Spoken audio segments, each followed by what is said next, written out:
it should be a very lucrative job being an ambassador or a high commission of a country. It's a fascinating job. I absolutely love my job. We get paid reasonably, but we don't get as much as everyone thinks that we do. Okay. But we're public servants actually at the end of the day. So a role of an ambassador is to serve the UK, and to serve the UK when you're in a country like Kenya is by promoting good cooperation, good relations between our two countries, looking for areas of mutual interest, whether that's climate change, youth, security, development, and working on those areas together. Currently, which programs are the UK and Kenyan government working on? Yeah. Or anyone to be, do you have, maybe you can mention any specific programs that maybe the embassy or the High Commission is doing in Kenya right now? Yeah.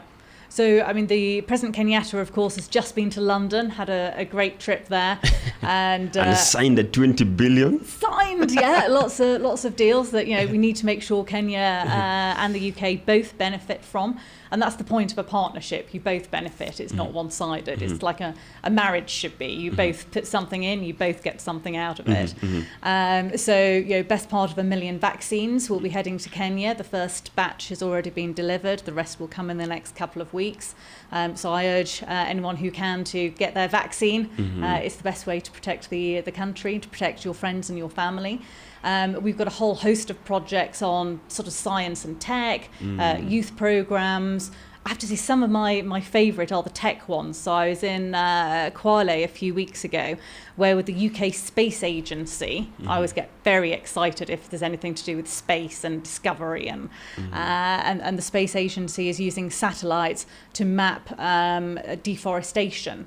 So to enable the rangers to be able to see where the forest is being cut down, where this valuable resource for the Kenyan people is being destroyed, so the rangers can go in and stop the charcoal farming.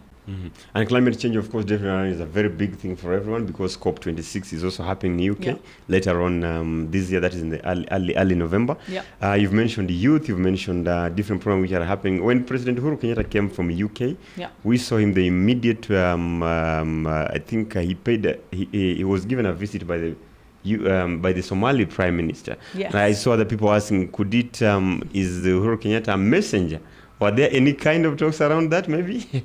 No, I mean, I was at an event where both President Kenyatta and Prime Minister Robley were both in the same room, and then I sort of saw them gravitate towards each other and have a conversation. And it's always nice to see neighbours having a conversation and getting on with each other. Yeah, especially neighbours who have been having some kind of maybe little diplomatic issues, and that is very powerful. Now, on the mention of youth, because I think that is even why we're here today on this special day of the International Youth Day, are there any specific program that the UK, that the Commission is doing currently with the young people, with any youth programs?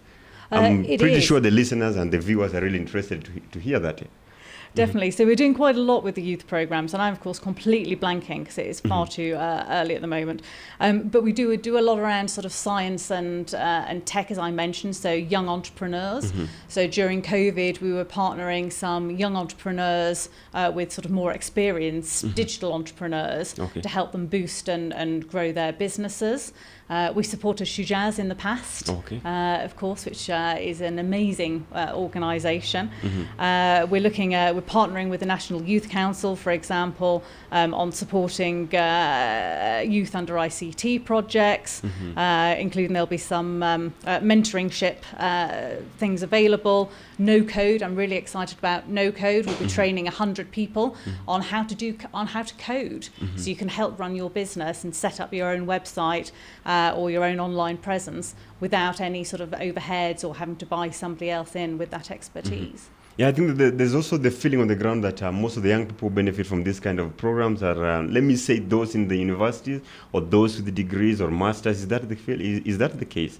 Do you have any program that just targets generally the young people regardless of the education levels? And so all of our sort of youth innovation stuff is targeted at people who are entrepreneurs, and Kenya is a country of entrepreneurs. It's great. This is my 7th diplomatic posting, And of all the places I've worked in, Kenya is the one where I see the energy, the spark, the drive to make a better life for yourself and for your family and for your friends. So we sort of support small holdings, for example. So our Tweaker Foods program connects food vendors with smallholder farmings to get a good supply of food in. We funded Link, which is a job matching service. Doesn't matter what your education level is, if you can be matched to a job on there. So there's lots of things out there. Now, when you mention like what you're funding, you're talking about agriculture, about the small business that people are doing on the ground. I think that is very good, and definitely they are really interested to hear about that.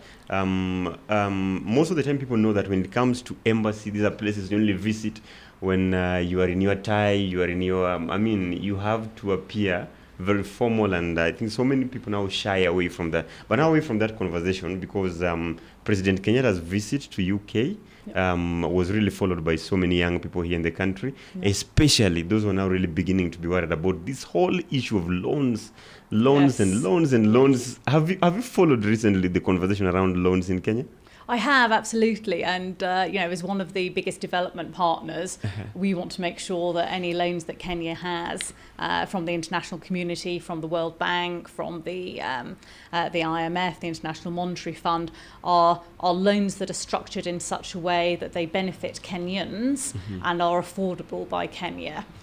So what we don't do, for example, is large infrastructure projects that just add to Kenya's debt burden, because Kenya can't afford that, and the money needs to be invested in the young people's futures.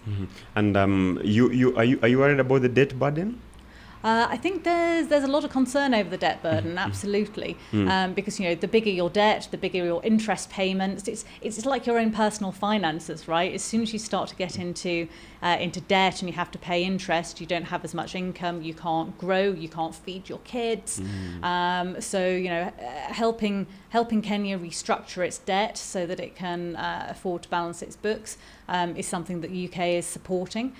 So public-private finance, for example, so it doesn't go on the government's debt book, but private companies take the load of some of the infrastructure development, for example, is something that we're supporting, including with expertise in national treasury, because the debt needs to come down, and COVID has been so damaging to all of our economies, right? The UK's debt levels are much higher than they were 2 years ago because of COVID. So many people are now feeling that so many young people feel that the leaders who are negotiating for these deals and the loans don't care a lot about the future of young people. So some other people will tell President Uhuru Kenyatta is already in his 60, in the next 20 or 30 years, maybe he'll be out of government and doing other things, and now the burden will be left to the young people. Is it something that should worry young people, or are there ways in which young people can be involved in these conversations? I think it should worry young people, and young people are the majority of people on the planet, certainly here in Kenya, whether we're talking about debt or actually finance and climate. And I am returning to climate because that UN report a week ago scared me. Yes. It scared me, what we are doing to our planet. And we need strong leadership that says, now, no more fossil fuels. How do we do things better? Because if not, we are going to start seeing some of these extreme weather conditions that we already experience in Kenya, right? The rains aren't falling like the rains used to fall when people's grandfathers were farming. We've got to tackle this stuff now. And the youth have such a large voice that they can demand from politicians, from leaders, what it is that they want. It's their future, and politicians should be delivering to their agenda across the world. Now, when you're talking about UN, and of course, I noticed that you love a lot climate change. Yes. These kind of conversations, because definitely now these are very big thing in the near future. Yeah. Of course, let me say now, going onwards, and I know a lot of support is going to come around this. Yeah. Looking at the COP26 goals this year, one of them being collaboration, climate financing. We're talking about adaptation, and I think it was collaboration, to be specific. Are there maybe ways that we can look at maybe collaborating with young people, financing some of their projects directly without really going through the government, because that is already another worry. So that again, maybe we don't find ourselves creating a lot of loopholes for corruption.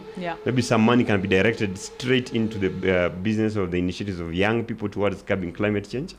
Yeah. So actually, the way the UK tends to work is with Kenyan partners on the ground rather than through government. Okay. We'll do it with government, but in terms of dispersing money, that tends to be on the ground with NGOs, in partnership with Kenya and youth organisations. And we've got two amazing youth climate activists here. We've got Wangera Maathai. We've got lots of Kenyan input into COP26 already. Sure. Because there's a danger sometimes with climate. It's really difficult to get hold of climate issues, right? Because you're trying to get through to the end of the day. You're trying to get some money to have food, buy a pair of shoes, have a beer at the end of the day.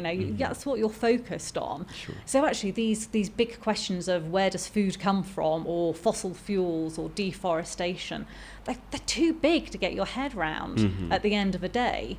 But we need to get our heads around these issues and demand change from our politicians. Great. So I'm delighted that the UK is able to work on climate change issues, including reforestation, with the Kenyan government and with youth organisations as well. When we announced to the young people that you are coming to the show, they're really interested, and we asked them that which kind of question would you like to ask the High Commissioner. And I think I'll just play you a video here. I'll play you two videos just on what young people really feel about the donor, or even the loans generally. And these are voices from young people across the country, different parts of course. Let me see. Maybe we can play and listen to this together. Let me just see if this is coming. Just a moment.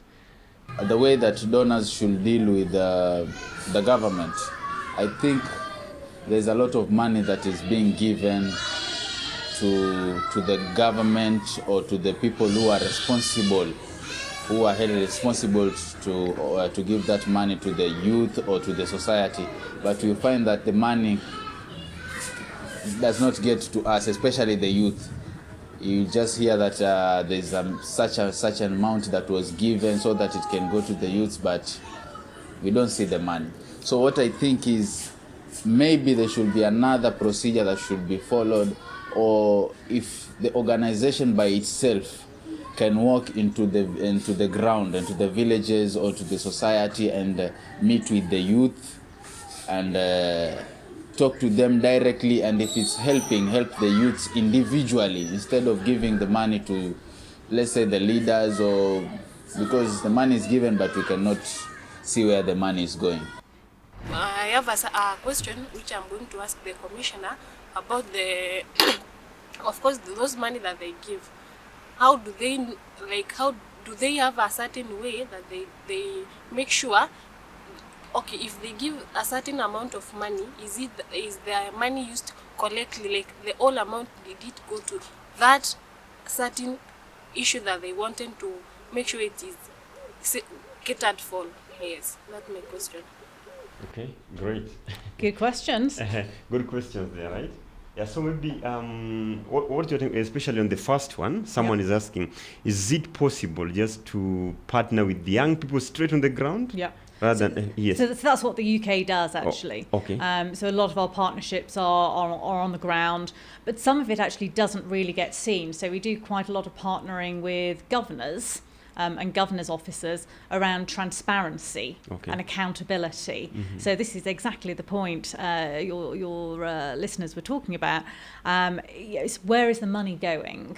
Sure. And so for the UK, we do, as I say, quite a lot of direct work with the communities. We do lots of work on governance, so good governors, and there's some governors that are better than others. We work with them to help them improve their accountability and transparency, particularly when it comes to letting contracts out.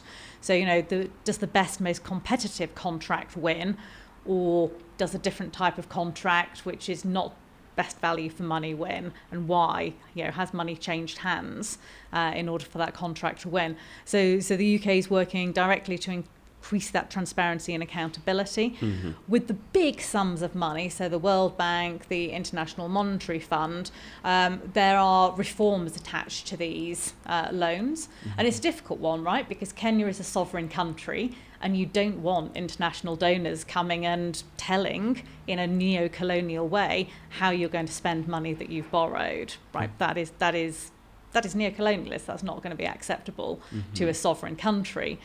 But equally, we know that the Kenyan people want some reforms, want more transparency. And more accountability. And more accountability. Sure. So those types of loans build in that transparency and accountability and reform of the system before the loans are then granted to the government. But then it is up to the government how it spends that money and what it does with that money. Just in your own understanding, or also in your own perspective, the difference between grants and loans.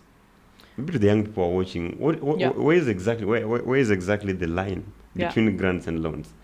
I'm not a financial expert, so I'm going to leave that to my financial experts. Okay, fantastic. Because so many people feel, okay, all this is given, we don't really understand. We hear that this amount of money has been given as a grant to the Kenyan government by the UK government. We don't really get to know how even this will be accounted for. But maybe also just from your side, definitely so many young people also worried about the criteria that is used to identify the projects which are funded by your own government. Do you know of any?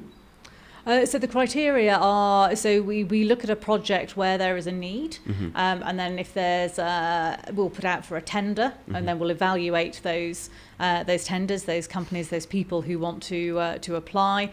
Very strict rules around value for money. Absolutely no whiff of corruption or money taking hands at all. The UK government has a very strong line against this. So if we're aware of any UK companies, for example, who are doing things that they shouldn't be, they will feel the wrath of the law in the UK, because that is not what the UK is about. We're about transparency, accountability, quality, reliability, and we don't do direct grants, as I say, to the government, but we work with partners on the ground, usually through NGOs, and usually through trusted partners. There's rigorous monitoring and accountability of both the finances, but also the quality. And it's like your first viewer was saying there, they hear about sums of money that are going in, but what's the outcome at the other end? And I think we've got much better at measuring outcomes. So, for example, over best part of a million women have been supported in family planning. By the UK over the last decade. And family planning actually is a really big deal. At the moment, Kenya's population is about 48 million. By 2065, which is not that far away, it's 44 years away. Not far away. So, it's far away in our own lifetimes, but it's not that far away. For a life of a country. For a life of a country, Yes, sure. The population then will be more than double. It'll be 115 million people on current plans. And actually, Kenya can't afford to sustain 115 million people.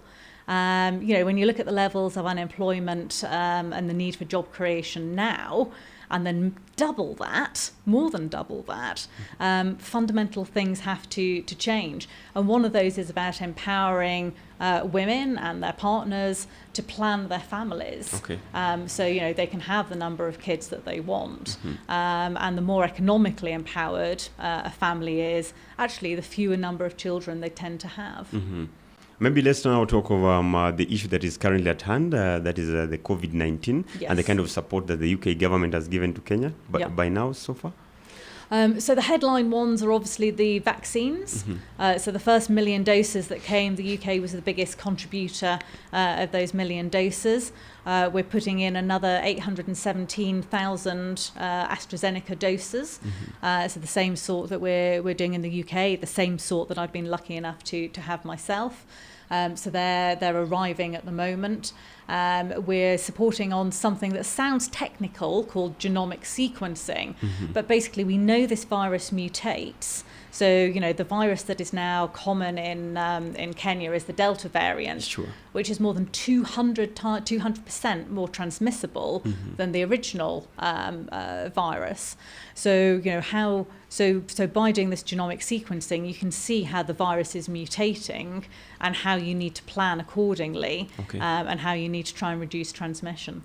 So, and once the donations are given, especially on the vaccines, how is the distribution channel is left to the Kenyan government? So the distribution is left to the Kenyan government. We work with the government initially on ensuring rollout to the counties, and that accountability as well of where the vaccines are maybe going. Do you have any specific data on maybe how much the vaccine has already been used, or maybe how far it has gotten or how the reach so far?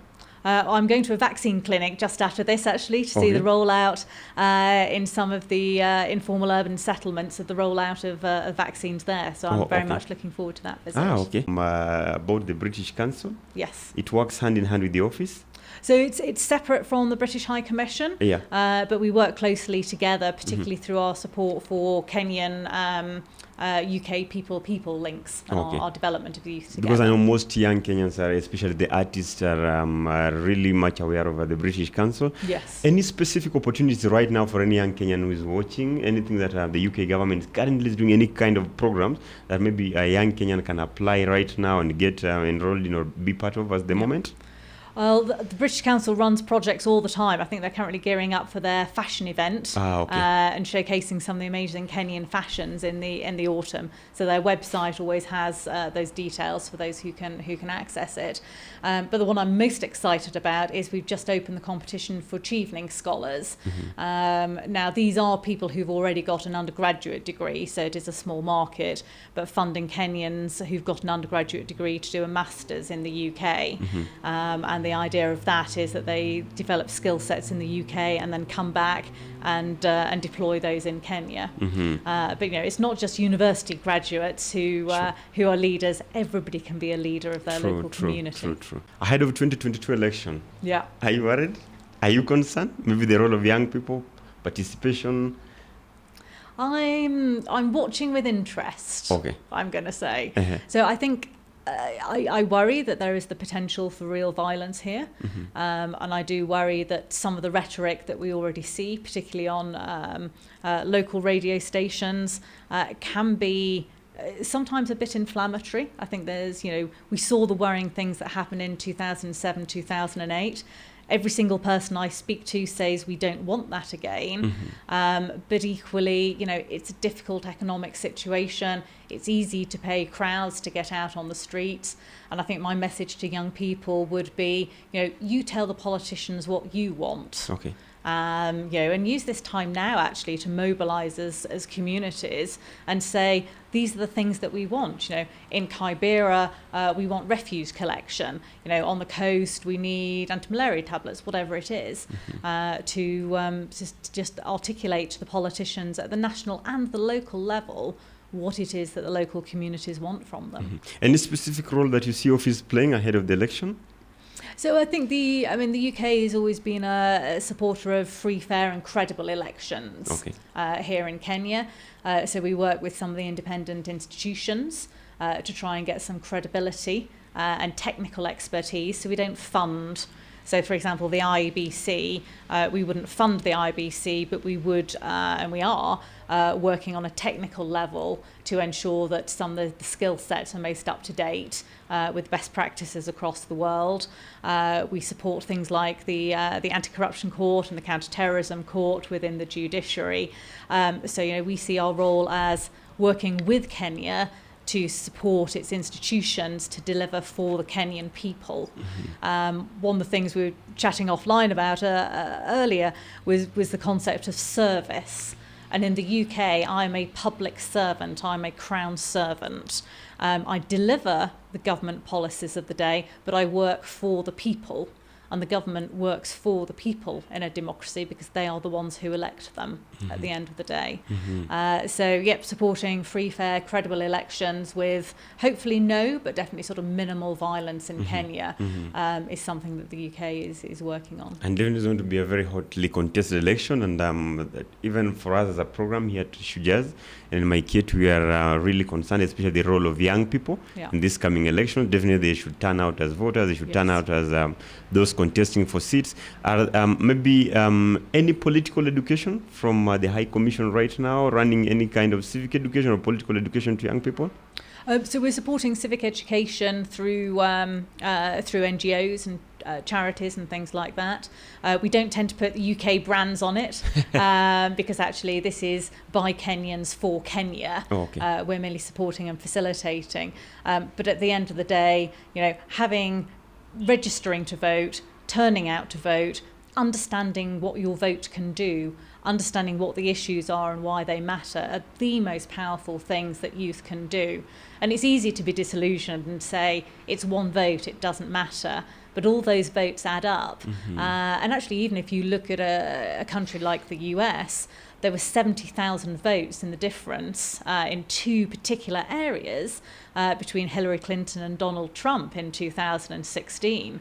So if, 71,000 people or 70,001 person had come out to vote, which is not that many people in a country like America of 320 million, they would have made a difference. So actually each vote does matter. We can't end this conversation with before mentioning one question that one of the fans sent me to ask on this great show. And it is also based on the historical ties we have with the UK, that is Kenya and UK, because we know where we've come from as the two countries. And many people still tend to believe that the UK government is not willing to let go of Kenya, and that's why a lot of support is being given, and with a lot of hidden agenda or hidden interest. Though at the beginning you said it is a win-win situation. Do you think that is the case? Maybe are there something that we are not seeing that we should see? No, to be honest, I'm not very good on hidden agendas. If there is a hidden agenda, I don't know about it. This is our relationship has evolved. 60 years ago, it was a colonial relationship. And there were lots of bad things as well as lots of good things that were done between our countries. Now it's a relationship of partners, it's a relationship of equals. We're both on the UN Security Council, both Kenya and the UK, and everything that we do is for that win-win. Sometimes I wish the conspiracy theories were right and Britain still controlled more things in the world than it does. But actually we don't. We are, one country. Yeah, because others say, UK really holds a lot on Kenya and willing to give a lot of support despite the level of corruption, because Kenya is seen as a very strategic partner, especially on dealing with this region of East Africa and the Horn of Africa. So you're saying that one is something that... the Kenya disproportionately gets more support from the UK than a lot of other countries. Partly the historical ties, partly because it's such a beautiful country that we have so many Brits with historical links and familial links to somewhere like Kenya. Kenya is a democracy, and it's a beacon of relative stability, security and freedom in quite a challenging neighbourhood. We want Kenya to succeed. If there's a hidden agenda, it's that we think Kenya is a good country, but it should be a great country. And we want to see Kenya be a great country. That's the hidden agenda. The hidden agenda is we want Kenya to be great. And of course the Kenyan youth also to succeed in life. Definitely. Well, that's how Kenya is going to be great, right? Yes. It's going to go from good to great because it will harness the power of its youth.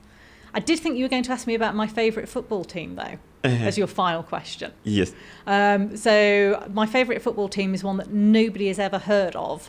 Because my hometown, I'm from a little industrial town in the north of England called Doncaster.